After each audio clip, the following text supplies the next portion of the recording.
Hi guys, welcome to my blog में आपका स्वागत है। आप देख सकते हो आज हमारे गांव में पाठशाला में बहुत ही अच्छा कार्यक्रम था। उसी कार्यक्रम में सभी छोटे छोटे बच्चे ने बहुत ही अच्छा सांस्कृतिक कार्यक्रम किया। तो देखो बहुत ही अच्छा डांस कर रहे हैं छोटे छोटे बच्चों। तो गाइस आपको ये वीडियो कैसा लगा? अगर वीडियो अच्छा लगा तो हमारी चैनल को सब्सक्राइब करो, वीडियो को लाइक करो और वीडियो को शेयर करना ना भूलें। तो बहुत ही अच्छा सांस्कृतिक कार्यक्रम है। 26वीं जनवरी में छोटा सा गाँव है हमारा, बहुत ही अच्छा प्रोग्राम है। तो आप देख सकते हो छोटे छोटे बच्चे छोटे छोटे बालाओं कैसा अच्छा डांस कर रही है। तो हमारा वीडियो आपको कैसे अच्छा लगे तो चैनल को सब्सक्राइब करना ना भूलें।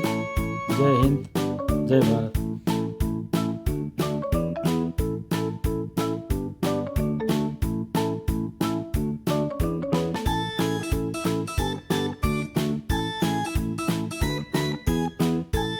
तो गाइस हम आ चुके हैं अभी हमारे गांव में। बहुत ही अच्छा प्रोग्राम 26वीं जनवरी है। वो बहुत ही अच्छा है।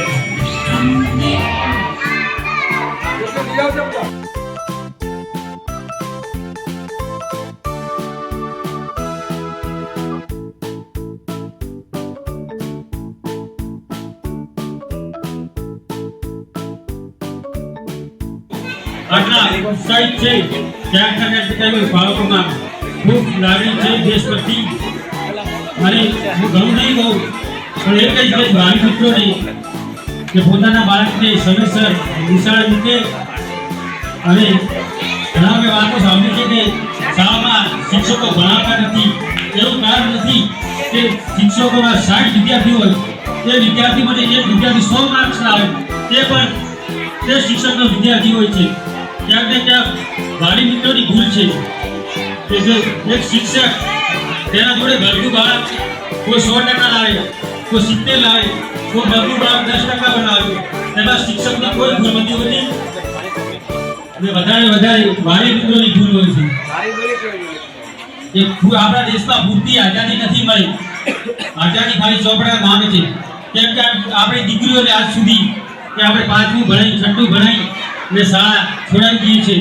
તો આપણે પૂરતી આઝાદી લઈ લઈએ તો આપણી બાળાઓને પૂરું શિક્ષણ મળે તેવું વાલી મિત્રોને વિનંતી કરું છું। ભારત માતા की जय। जो चेतन भाई खूब सरस बात करी के